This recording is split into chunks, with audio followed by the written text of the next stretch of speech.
newest member to let us know how he pronounces his last name, because there's been some question here with staff.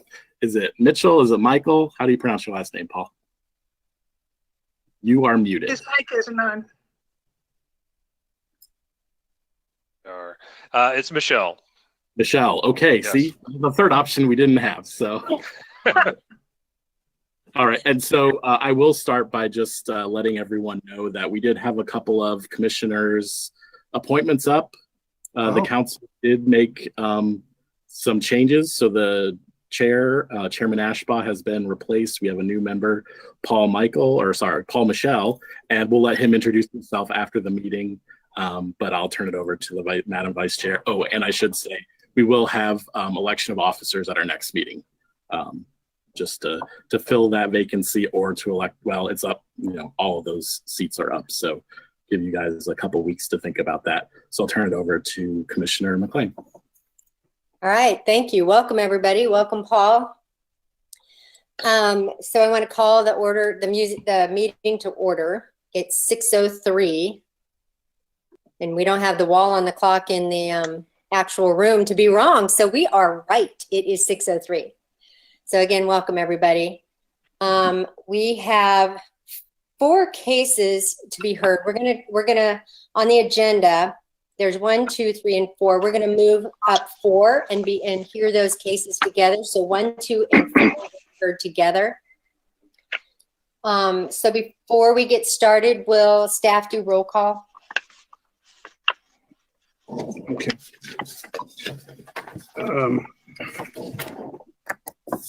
Commissioner Dreyer. Here. Here. Sorry. Yes. Okay. Commissioner Ferguson. Here. Commissioner Michelle. Here. Commissioner Preston. Here. And Commissioner Weir. Here. Yep. And Here. Vice Chair McLean. Here. Okay. Okay. Before we begin, if there's anybody who would like to speak tonight for or against, they need to be sworn in. So I apologize, but I'm going to stumble over these words. But all of those who wish to speak tonight, will you please raise your right hand and swear that you will tell the truth to the best of your ability in front of this commission, and say aye out loud. Aye. Thank you. And when you are able to speak about your case, please state your name and your address where you reside before you start speaking. That will help expedite things and help the staff keep track of what's going on. So with that, I think we're ready to hear the first case. Let's see. Steve McBee requests a special use permit for Tunnel Car Wash and Coffee Shop located at 1503 and 1505 East 23rd Street South. A rezoning of lots addressed as 1401, 1409, 1501, and 1505, and approval of a preliminary plat for 1401, 1409, 1503, 1505 East 23rd Street, and 2351 South Hayden Street. So what we have here is 3 cases: a special use permit, a rezoning, and a preliminary plat. The special use permit is a tract in 1 lot of this proposed subdivision. That the tract and that lot and 2 others are subject to a rezoning, and then there's a remaining tract that's going to be part of the McBee Landing subdivision that will keep its existing zoning as is. So we'll look at zonings, I guess. Existing zonings in this area include C1 and C2. Actually, there's some R12 as well to the northwest. R12 immediately to the west, east of Kings Highway, and C6, R6 toward the back of that property. The undeveloped property to the south of the McBeek property is also zoned R6. And then we have our large properties to the commercial properties to the east, developed properties already that are C2. As you can see, this is our comprehensive plan. So this area is envisioned for residential uses dominantly, with the areas over by Hy-Vee and the tire store area continued to be envisioned for commercial uses by the comp plan. So here's the actual aerial photograph of the undeveloped properties. You can see there's a small house that's at the northeast corner that is excluded from this development area, the existing little lot that already exists. There's another residential property to the southeast that is accessed through the commercial box store, or it's a tire store, immediately to the east. And then, of course, the Hy-Vee property is the larger building to the east there. Like I said, our properties to the south remain undeveloped. There's a house and some houses zoned residential over there along Kings Highway to the west. There's single family homes north of 23rd Street within areas already zoned C1 and C2. Okay. This slide is of the preliminary plat of the entire proposed subdivision. The lot 4 at this time is not part of any conceived development for a while. Going on to slide 6. This is the conceptual plan, where lot 1 is obviously more than conceptual because that's where the proposed car wash coffee shop will be. The applicant intends to develop this 4-lot subdivision. 3 of the lots and tract along 23rd Street corridor will be zoned C2 general commercial. The western and middle lots along 23rd have yet to have any proposed uses. The applicant intends to construct a high-end tunnel car wash on that easternmost lot. And of course, the little tract to the southeast of that is the site of the proposed detention basin. Prior to site plan and building approval, the property must be replatted. The south commercial lots and the remaining 6.9 acre property south of the commercial lots, I'm sorry. The existing property, like I said, to the south will continue to keep its R6 single family zoning. Access to McBeek Landing will be via a Hardin Street that's extended across 23rd to the south. This would be a dedicated right-of-way here along the western edge of the development. South of that intersection here is a private driveway that will extend eastward to give access to the south side of these commercial lots. Lot 1, which is the tunnel car wash, will be allowed to have direct access off 23rd Street, given its driveway is aligned with South Woodbury, right across 23rd Street. Trans Systems had prepared a traffic study for this preliminary plat and rezoning and a special use permit for this McBee Landing development. The study included trip generation estimates, trip distribution estimates, capacity analysis, and summary of findings, and that was included with your packets. Thank you. Here's the zoning plat. On this slide, you can see the crosshatch area being the area that would be the special use permit, and then the whole crossed out area being the area of the rezoning.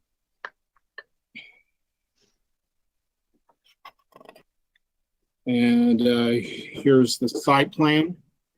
The 18,000 square foot tunnel car wash building, which is a chain and roller system, will have a north-south orientation, as you can see. Customers will form queues to go through the tunnel, and will be enter primarily from 23rd Street, although they could come in from the south side and go around and get to that entrance, and then form 3 lines for the pay area and coffee purchase area there, and then enter this tunnel from the south side, exiting on the north, and then once they're at this point, either go left and leave the site, or go right and would have access to the vacuums that they could use on their vehicles. Real quickly, we'll go through some slides. Here's the renderings of the proposed car wash. And you can see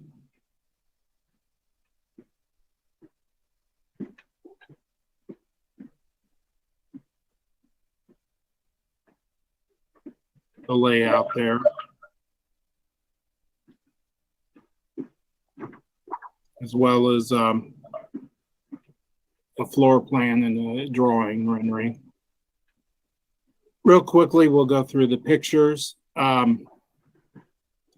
This is looking west from the right in front of the site. Actually, I'm in front of what would be the car wash. This site goes all the way down to the trees where the sidewalk looks like it's running into the trees down there. That will be the west end of the development. And then this is looking across at this one is Hayden. And then this is looking back to the east. The property is to our right. We're looking down toward the tire store down there. Woodbury comes in a little farther down. This is looking back to the southeast, looking at the property on its northwest corner. This is looking at the intersection of Woodbury and Lee Summit Road, or Lee Summit Road, 23rd Street.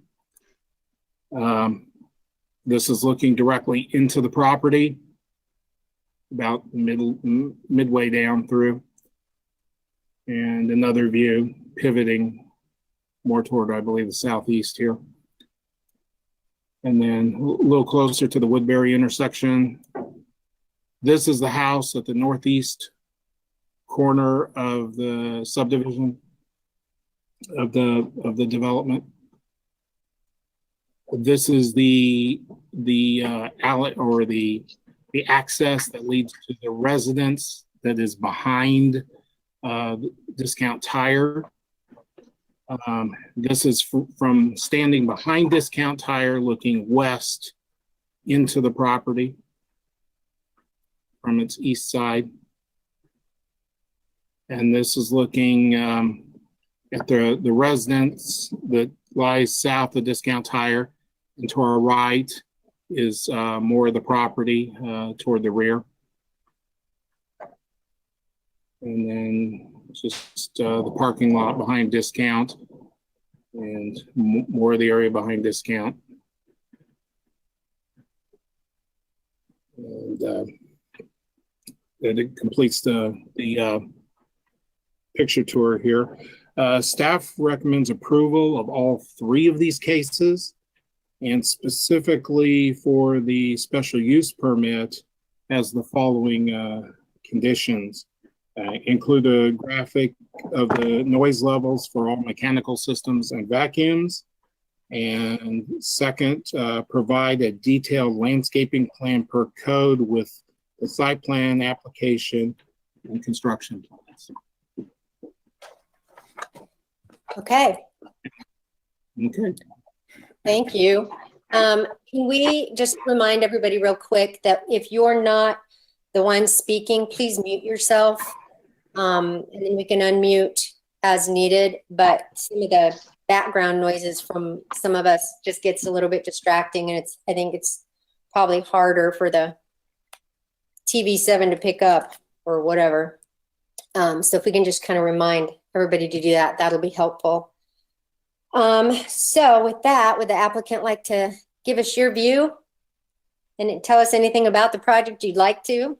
Yeah, absolutely. Sorry, Galena, I'll leave you here. Name and address. Don't forget so- your name and address. My name is Stephen McBee. My residential address is 1400 North Bill Johnson Road, Independence, Missouri, 64056. And as far as the car wash goes, one of the neat features of our car wash over all of the competition in Kansas City is we actually use a conveyor belt rather than a chain and roller.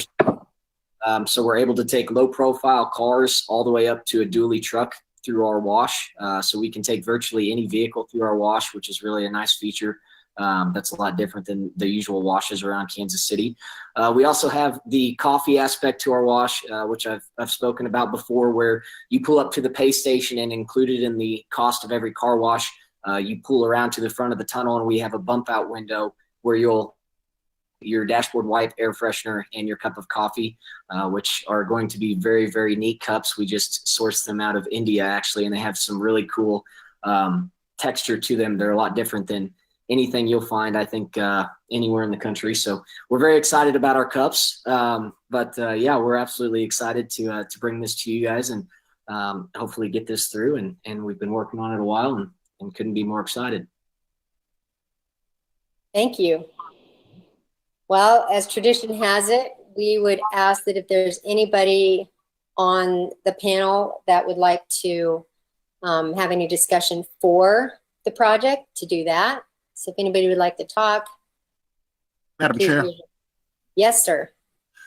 as usual, I'm always concerned about good opportunities for independents, and I'm excited about this particular opportunity. However, I'm also concerned about the dynamics of how this car wash is going to blend with the residence that sits to the south of the tire shop. So let's have Mr. McBee talk about potential noise level and the impact of fencing and whatever other barriers that he is going to propose so that he will be a good neighbor to that resident. Yeah, absolutely. So if you see on the east side of that resident, which would be directly to our east, there's a privacy fence between them and Discount Tire.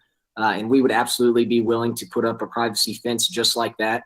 As far as noise levels goes for our system, so we're using a central vac for our vac systems. So because there's 2 rows of vacs, we're going to have 2 central vac turbines. They're going to be completely enclosed inside of an enclosure. And these central vac turbines reduce the amount of noise by up to 60% over using separate vacs for each stall, if that makes sense. So we're just utilizing 2 total turbines instead of what would be 20 turbines if we had individual vacuum turbines for each stall. And then as far as the tunnel itself, so we actually have what are called XRS doors. So in between each car, the doors actually close. They open and close within a second. And so it's an extremely fast door, but it keeps that noise sucked into the actual tunnel itself. And it's not allowing not only water to drip out of the tunnel, but also noise to drip out of the tunnel. Thank you. In other words, we anticipate there should probably not be a level of noise that is going to be disruptive to the quiet enjoyment of by the resident to the south. Correct. Even the resident right next to us to the east, I don't even see them hearing anything with how quiet these new vac systems are from VacuTech. Is this information included in your packet to the city? I will get the actual diagram. I see that it needs a graphic of the noise levels. I will get that together. I should have that by Friday and can send it in to you all. Okay. Is there anyone who would like to speak against this project? I don't necessarily want to speak against the project, but I do have a question. In reviewing the site plan that's listed as C200, that was prepared by Quist Engineering, it appears that, I heard you mentioned that when you exit the car wash, you have a choice of going left and exiting back to 23rd or going to the right for the vacuum systems. The way the site plan is drawn is a different than if you would go to, say, A2.4. I'll just hold it up here. It's this diagram that's got the roof plan along with, it looks like sort of the trellised awning over the parking where the vacuums would be, was my presumption. So in one drawing, it shows the vacuums right up against the building. There it is right there. And the other one, the Quist plan, which is, I don't believe was not included, shows shows one row of parking there right adjacent to that single family residence between you and the tire shop. So I'm just asking for a clarification. Is the site plan C200 the final site plan that you're planning on moving forward with? And that would be just one row of vacuums immediately adjacent to the single family residence to the east? That is correct. It would just be one row of vacuums there on the east side of the building. Okay, so I believe that would make it even more critical with all that vacuuming happening and right up against that resident for the noise levels to be controlled, the privacy fencing and whatever else you could do to mitigate that and be a good neighbor. Correct. Yeah, absolutely. And the enclosure that we're putting around the central turbines is also an insulated enclosure. It'll be built to spec just like our building. So it's a very robust enclosure that'll be surrounding that turbine as well. Okay. Hey, Steve, Am I understanding this correctly? That the vacuums will be inside of not just an enclosure, but a roofed enclosure? Or so the turbine will. The actual vacuums are out in the stalls, but the actual turbine that powers those vacuums is in it. Yes, sir. okay. Hey, Steve, have you spoken with the Fields? Have you seen the letter that they wrote to us? I have not, huh? They wrote a letter to the commission saying a few things about how you've been developing and everything like that. She's got some concerns. She has the home that's to the south. Okay, gotcha. And she had a few problems, with your developing and everything. I think it'd probably be a good thing to talk to her. Okay. Are we speaking of Kristen? Or the one right next to Discount Tire? Are you talking about the one that's southwest of Hy-Vee just a little bit? Yeah, the Fields residence. It's back almost as far as the Hy-Vee store. Gotcha. And that's okay. They have the easement from their home to 23rd Street. Yeah. And they're kind of concerned about their easement being blocked and things like that. Okay. And they wrote a letter to us, and I think that you ought to get in contact with her and address maybe some of her problems. Yeah, absolutely. I'll get into touch with her and ease some of her concerns. That won't be an issue at all. We won't even be near her easement, so that shouldn't be an issue whatsoever. But I'll definitely reach out to her. Is But this her a letter letter- said that you were affecting it. Is this a letter that we've all seen? It's Yeah, attached to our. It's attached to our. The packet. Okay. And that's one. And by the way, I had two call. One of them was the lady that sent the letter. And also I got a call from the son of another resident as well. So Or Are- good or bad? Good or bad? the one from the son was for the lady that lived on, or who owns the property there on Kings Highway, and was concerned about. She was concerned that her property was going to get taken in order to build the apartments. She was concerned about the connection to Kings Highway that is conceptual. That of course is conceptually drawn on a property that she owns. Steve, can you address that a little bit? Yeah, absolutely. So, as far as entrance access to the residential development that we'd be doing on the south end of that property, that right of way we have coming in off of 23rd would suffice for that entire property as far as access to it. So we just showed conceptually, what if the opportunity ever arose for us to purchase that property that goes out to Kings Highway, how we could make that connectivity to Kings Highway, but it's not necessary at all. That right of way coming from 23rd Street would suffice. Okay. And Yes, this is Kristen Skinner. I'm sorry, I'm having some connection issues. Can you guys hear me? yeah, can you state your name and address again? Yes, Kristen Skinner, 31720 South McLean Road in Harrisonville.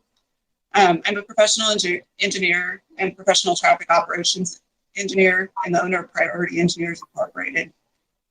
We were asked by Carol to look at the information that she received regarding the rezoning for the development. Carol lives immediately to the west at 1215 South Kings Highway. And we also were able to get a copy of the traffic impact study that was prepared for the site. We had a number of concerns with the traffic impact study, and especially with the differences in the plan that the study was based on and the plan that was actually mailed out to the residents. The study assumed an office use for lots 1 and 2, which is a lower traffic generating use.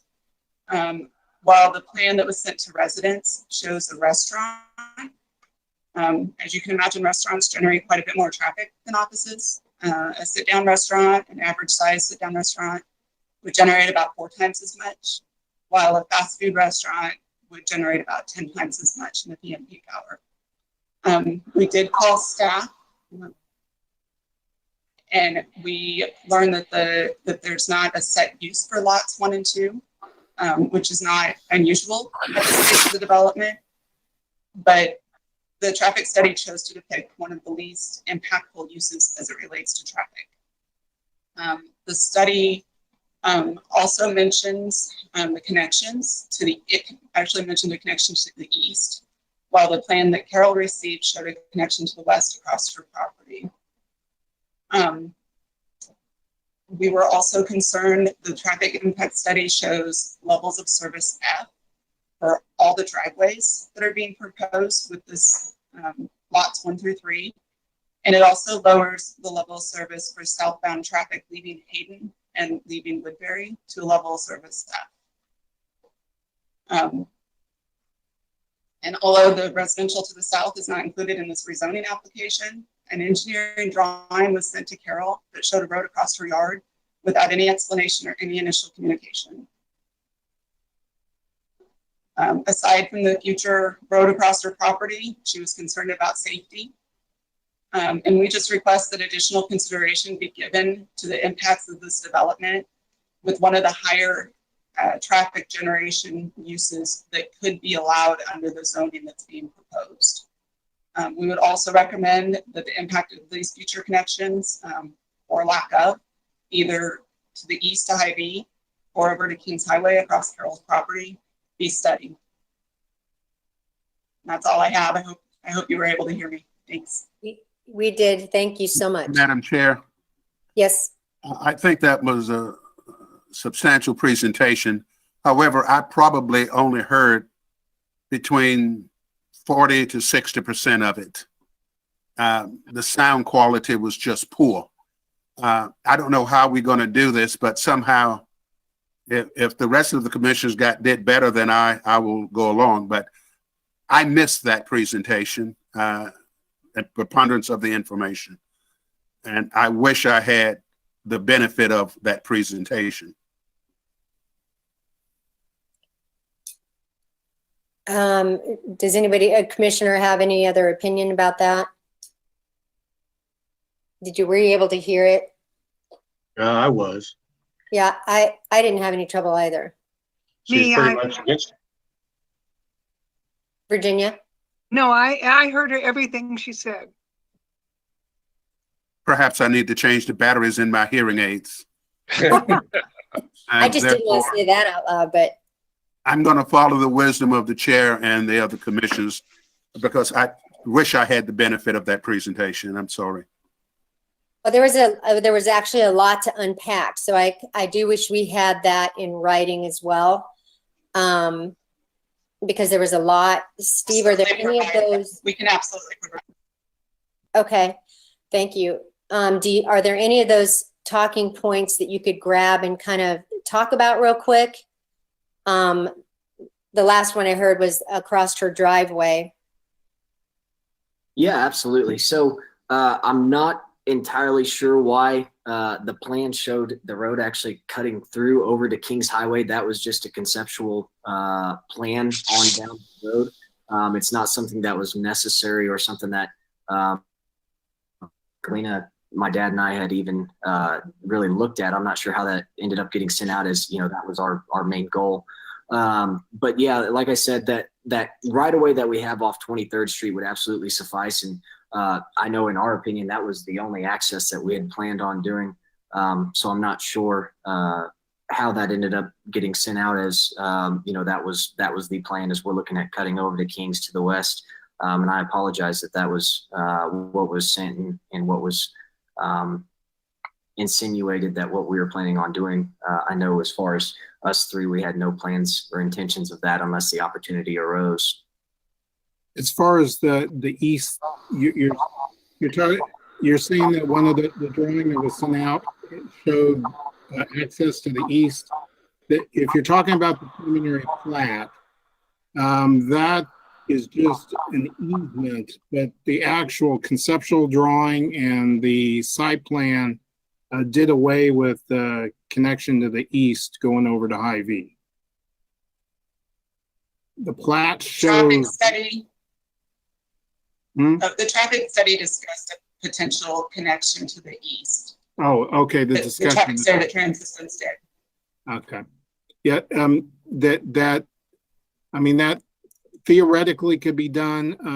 The problem is from discussions we had with Hy-Vee and and Discount Tire. Well, not Hy-Vee, but Discount Tire.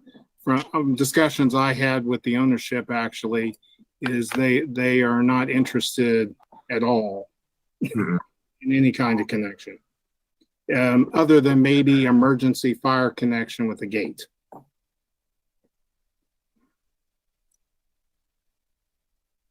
Okay. Steve, I have a question. If you open this, will you be opening both entrances at the same time, Hayden Street and the other street? Yes, both entrances would be open at the same time. That is correct. At the time that you open the car wash? That is correct. And the reason being just so if the car wash, there wouldn't be car stacking on our lot. So if we did get busy, they would be able to exit to the south of the wash, go to the west, and exit out of there onto 23rd. Are you still building the car wash in Independence Center? After the COVID pandemic and after internal discussions about retail shopping, I do not believe we're going to move forward with that location. I see. Are you, one more question. Are you going to take anything downgrade towards 23rd Street, or is it going to be a pretty good hill there when you turn right onto whatever First Street is? This is Robert Walquist with Quist Engineering. Can everybody hear me? Yes. Yes. Okay. Yes, we will be taking that grade down about 4 or 5 feet over to the west, and then it kind of evens up to the east there. So it'll go down a couple feet, but if you're probably talking the car wash will be 2 or 3 feet above 23rd Street. And then the lot to the west will be a little bit higher than that, probably more like 3 or 4 feet above 23rd Street. Because that's a pretty good grade going up there the way it is right now. Correct. Yeah, we have to actually put in a retaining wall for that road on the west side. Brian, can you put up the overall little. drawing? Sorry, go ahead. You weighing the plat or you weighing that conceptual plan?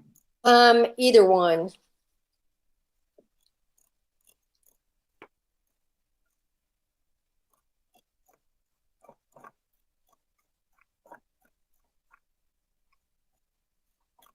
There's not a faster way to get this thing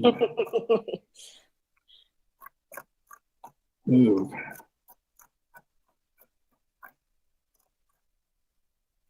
Okay, there we go. There's a conceptual plan. Okay. That work for you? Yeah, that helps.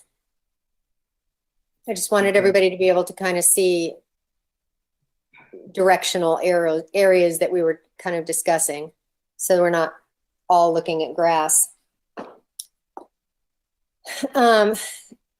Kristen, is there another question you want to ask Steve before we close the public portion? Are we ready to do that? I don't have anything for. Okay. Steve, is there anything else you want to say before we close the public? Not that we can't come back to you, but. Not that I can think at this time. Okay. Then I'm going to close the public portion of this. Commissioners, let's talk. Any questions of city? Yeah, on the traffic report, it kind of looks like that they think that there should be a turn lane there. Do you think, Brian, is that how you kind of see it? A turn. Right, an outbound lane. I think I might let Rick answer that for you. I know Trans Systems had looked into adding a turn lane, and if memory recalls, they didn't actually recommend one, just due to the traffic volumes on 23rd Street. I do know that one of the concerns that we did have, as Christian mentioned, was the intention of having some kind of a restaurant there, because that would definitely raise the traffic volumes. And so I know, and Robert Walquist can probably speak to this as well, one of the things that would be difficult to put in there would be some type of a high volume restaurant based on those traffic counts. And so that would be something coming forward, if that were to be something that the applicant would choose to do. As it is, those volumes and those access points are pretty much at maximum with just an office space. And so we would have difficulty approving as staff putting in a restaurant through there. And so that is why I know their engineers went back and recalculated that as a office space, because that's primarily what we would have to approve it as at this time.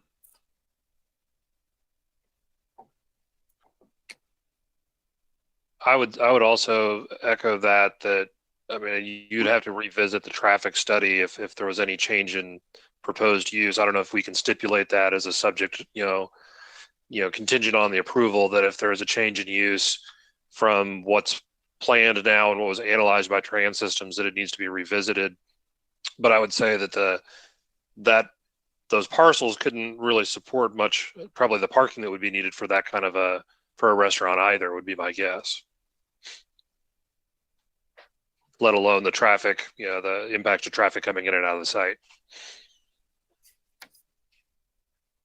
Is that something, Steve, that you all would be open to with that contingency in there? Yeah, we'd be just fine with that stipulation. So this would be a third condition of the special use permit. We can add it to the conditions. Yes, that would be fine. All right, would anybody like to make a motion? Do we have any more discussion? I would like to add, this is Virginia. I'd like to ask a question, and I think it was the same question I asked when you were thinking about building this over off of 39th Street. What about the water? Where is the retainage area? So are you talking about the reclaim system? Yes.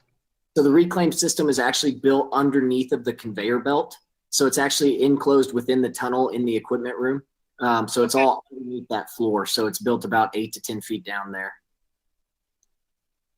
But I noticed in the plans, there is a retainage ditch or area or whatever they call it on the property someplace. How much water will go into that? That is correct. I believe that was Robert. That would be no water from the car wash itself. That's just drainage from the actual topography of the area is where that. Stormwater. Stormwater, yeah. Okay, thank you. Absolutely. I just got done talking with staff here amongst ourselves. I think that condition that we were talking about a moment ago would actually need to be put on the preliminary plat, because the condition for the special use permit is specifically for lot 1 and the drainage space. So this would be a condition on the preliminary plat. The other two conditions that I read during my presentation would be on the special use permit. Does that make sense? Yep. Okay. So on the first one, right, Brian? Would be added to the first? No, it'd be added to the last, Okay, to the preliminary plat, because you can't I see. condition zoning.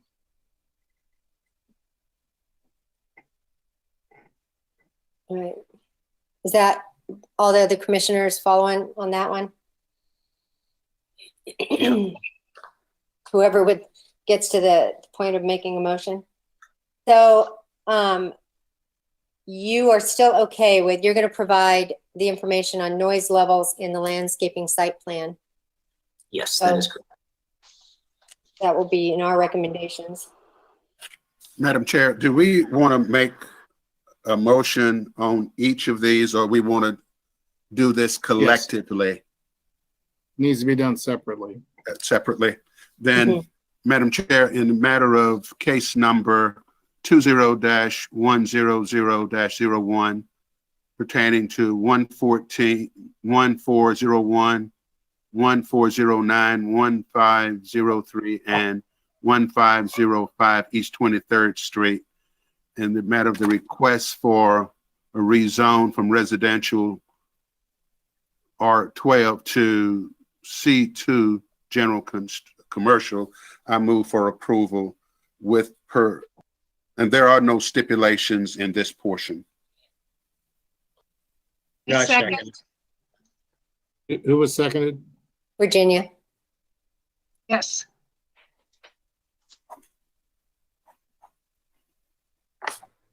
okay. Staff roll call. Commissioner Dreer, Yes. Commissioner Ferguson, Yes. Commissioner Michelle, Yes. Commissioner Preston, Yes. Commissioner Weir, Yes. Vice Chairman McLean. Yes.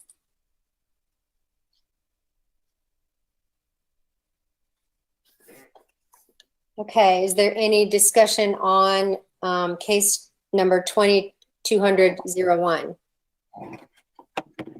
Or a motion?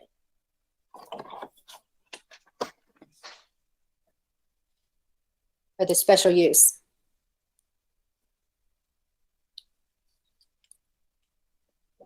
Anybody want to make a motion? Madam Chair, Yes, Bill. in the matter of case number 20-200-01 pursuant to 1503 and 1505 East 23rd Street, as to the special use permit for a tunnel car wash and coffee shop, I move for approval. Thank you. Second? I second. Thank you, Virginia. Okay, we're ready. Chairman Dreer, I'm sorry, Commissioner Dreer, I promoted you. Yes. Yeah. Thank you. Commissioner Ferguson, Yes. Commissioner Michelle, Yes.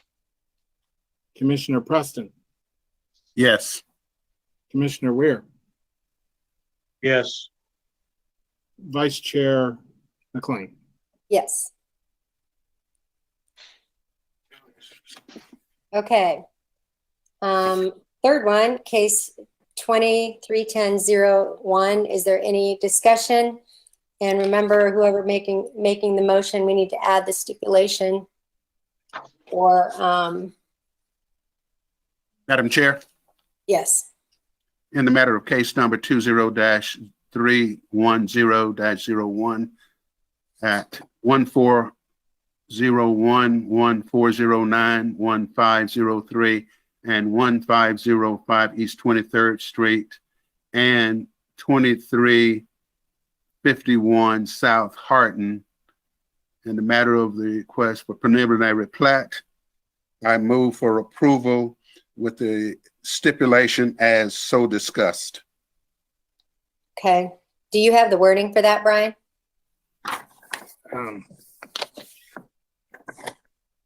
I more or less that there would be a reevaluation of the traffic study depending upon the uses, changes of uses for the western two lots. Okay. So stated. It's rough, but I'm sure you'll fix it. Okay, sorry. Was there a second on that? I second. Second. Is that Ferguson? Yes. Okay. All right, we're ready when you are. Commissioner Dreer, Yes. Commissioner Ferguson, Yes. Commissioner Michelle, Yes. Commissioner Preston, Yes. Commissioner Weir, Yes. Vice Chair McLean. Yes. All right, thank you. Congratulations. Thank you all very much. you. We appreciate it. Get that coffee ready. I can't wait to see the cups. It'll be hot. The cups are awesome. Great, thank you. Thank you all very much. You're welcome. Okay, moving on to number 20-17502, UDO amendment number 43. I'm trying to set this up for him. It's a little slow on me. Come on, keep up.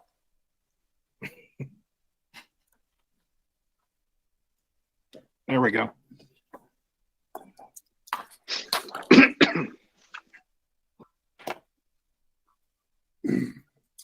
The city proposes Amendment 43 to the Unified Development Code, and this one relates to the setback requirements for accessory building and residential fencing.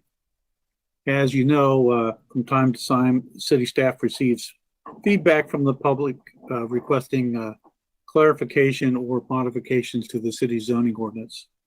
And generally, we take their matter into consideration and research other cities and kind of meet with them amongst ourselves and make some thoughts on that and end up making amendments to the code.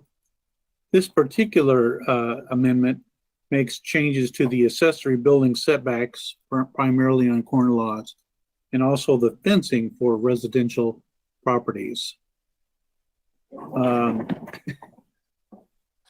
So let me go up here. First of all, the accessory building setbacks. The accessory building setbacks relate primarily to corner lots. And right now we don't allow for accessory buildings to project past the building elevation of the primary building on the side street. So let's say on the side street, looking at this as an example here, because I really don't have a drawing for this. The house was set 40 feet back from the side street. Under our current regulations, the accessory building would also have to be built back 40 feet from the side street. Under this amendment, this would allow the accessory building to be built whatever the setback is that's normally required for a corner lot, which is 25 feet. So in some instances, the setback for the accessory building could be slightly closer to the street, but not within the setback or not within the right of way. Than the house, than the primary structure. That's the first one that really just deals with accessory buildings. The second part is actually dealing with residential fencing. It has a couple of components. The first of these is just a general provision that states that all fencing must be on private property. Private fencing must be on private property. It can't be on the public right of way or on any public property. That sounds pretty standard, but believe it or not, we do get questions about that.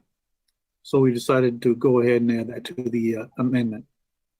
Then the second part was we changed the verbiage to allow fences to be in the side yard. Hang on just a minute. Let me get this back up here one more. Okay. Oops. Come on. Oh, yeah. Okay.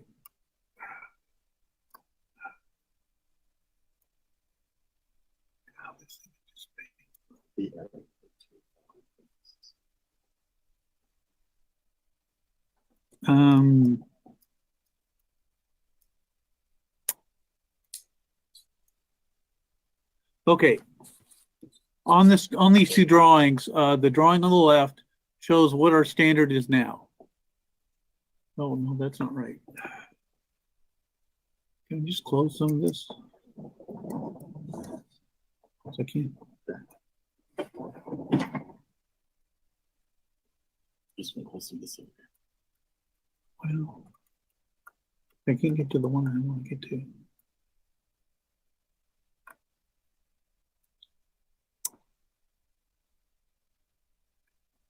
Put this last one.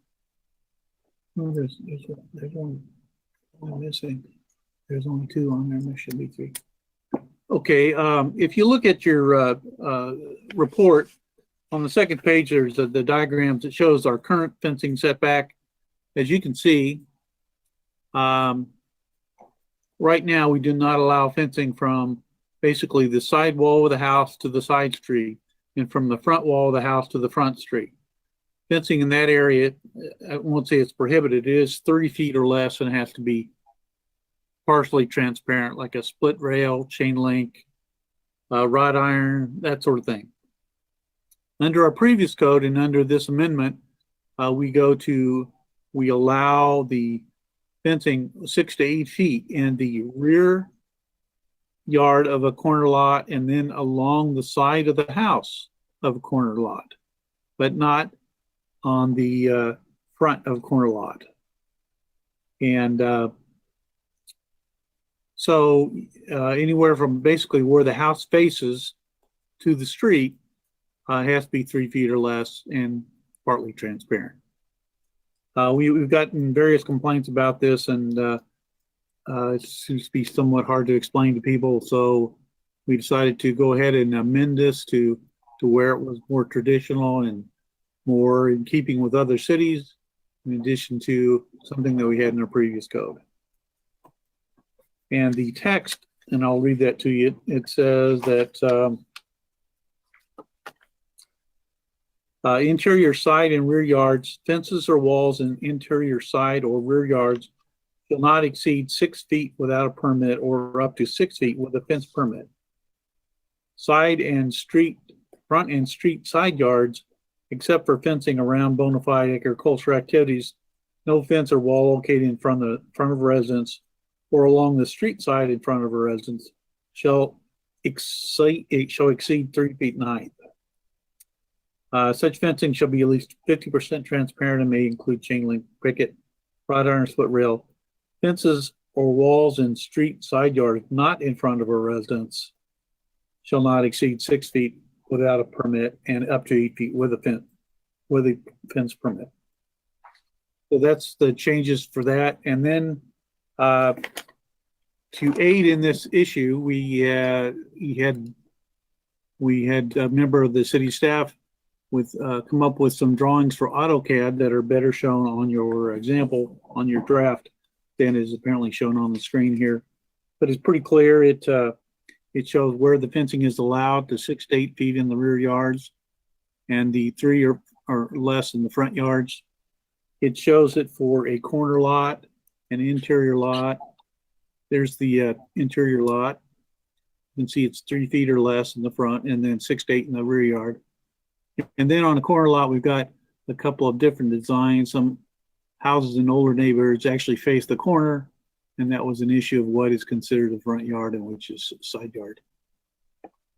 And that was our revisions. I think the illustrations are a very big help. We discussed this or sent this out to our code enforcement people, and they thought the drawings aided them significantly in helping in their discussions with the public and explaining how it was to work and how they understood it to work. Thank So you. that's our changes. Okay. Thank you. Any questions, any discussion? Looks good. I have a really random question. What is our fence code for swimming pools? Well, the city health department code is said that fences around private pools are at least 6 feet in height. So And what I do you believe do if it's in a around side commercial. yard? What was that? What do you do if it's in a side yard? I mean, I just randomly throwing that out. Well, pools can't be in front of the building. So in any case, it will be enclosed enclosed in this fence situation or have its own fencing. Okay. And with the special permit, that fence height may be up to 8 feet. Well, it's a building permit. It's not a special permit. It's just a building permit that's issued through building inspection. And that's primarily to see that the fence posts are grounded, or planted in the ground properly. And it's structurally sound, because the wind is always an issue with the fences, especially tall ones like that. It's just a building permit. It's not really a special permit. All right, thank you. Okay. Any more Madam Chair? discussion? Yes. I just moved to approve 20-175-02, the UDO amendment number 43, accessory building and residential fence setbacks. Thank you. Is there a second? Well, we're still in public hearing phase here. Oh, you're right. Sorry. If there's no other discussion, I'm going to close the public hearing phase. Okay, it's closed. Hey, you didn't give me a cheat sheet on this. So we Madam Chair, close- if the motion stands, then I'll second it. okay. Does the motion stand? I move to approve 20-175-02 UDO Amendment Number 43, accessory building and residential fence setbacks. Thank you for the repeat. Billy, Second. We ready for a vote? we are. Commissioner Dreer, Yes. Commissioner Ferguson, Yes, Commissioner Michelle, Yes. Commissioner Preston, Yes. Commissioner Weir, Yes. Vice Chair McLean. Yes. Okay. The approval of the minutes, did everybody have a chance to read those? Does anybody have any corrections? No exceptions. I cited. Okay, I didn't see any either. Okay, roundtable. Jordan, Staff doesn't have anything other than to remind commissioners that we will have election of officers next time for our next meeting. I think all positions will be open, so be thinking about nominations and that kind of stuff for next time. okay, Is Eric still with us? No, so you missed it. You weren't here at the beginning. So there were a couple of positions that were open, ready for reappointment, and the city council chose to make a new appointment. So we have a new member here, Paul Michelle, and he has replaced the chairman. In fact, Paul, would you like to introduce yourself? Just give us a little thumbnail sketch. Sure thing. Honored to be part of the group. Thanks for the welcome. I've been a resident of Independence since '95. Have lived predominantly right around the square area that entire time. East side, south side, west side of the square. Currently live down Main Street, close to 23rd, in a home that was built in 1917. Not planning on going anywhere anytime soon. During the day, I'm a registered architect. I work for GLMV Architecture in Kansas City, lead that office. I've been practicing architect for over 20 years. So that's my background. Welcome. Thank you. Welcome. Yeah. So, Paul's the only new member? That's correct. Yep. I I tried to think get the new Eric. commissioner will tried to serve get well. Eric to say I that. think the credentials are perfect fit. yeah. What a team. Yeah. Anything else? Anybody have anything they want to share? Well, I'd like to, if Eric's listening, he sure did a good job. He was right on. He did a You'll great do a job. good job. You'll do a good job. Hey, there's elections next time, so I got through tonight. Yeah, I also want to thank Eric for all of his years on the planning commission. I know that he served the city well, and he does a great job as a leader. So thank you, Eric. If you're listening, if you're not, we'll all tell you individually, but we do appreciate his service very, very much. I don't have anything else. I have something. Cindy, I think you did a fabulous job, even without a cheat. I second that motion. Thank you. That's a hard thing to say. I think that gives us a clue about next week. We will, Maybe- yes. We'll go back and get a cheat sheet worked up, and we will send it out widely so as not to assume the outcome of the election next week. So y'all have it. Don't give up too fast, Billy. Oh, no. I think that Vice Chair, natural ascension is a natural process. Just to kind of tip my hand as to my direction and what recommendations I will be making. Well, either way, for any of us, it would be great to have a cheat sheet. Exactly. You said it easier than I did. Yeah, I heard you, so I could practice in my head before I said it out loud. and muck the words. All right. Okay. See you, Jordan. All right. See you guys. Thank you you, very much. everybody. Thank you. Thank you, Cindy. See you Good next Thanks, you night. guys. time. Did a great job. Thank I'm you. leaving. Bye, guys.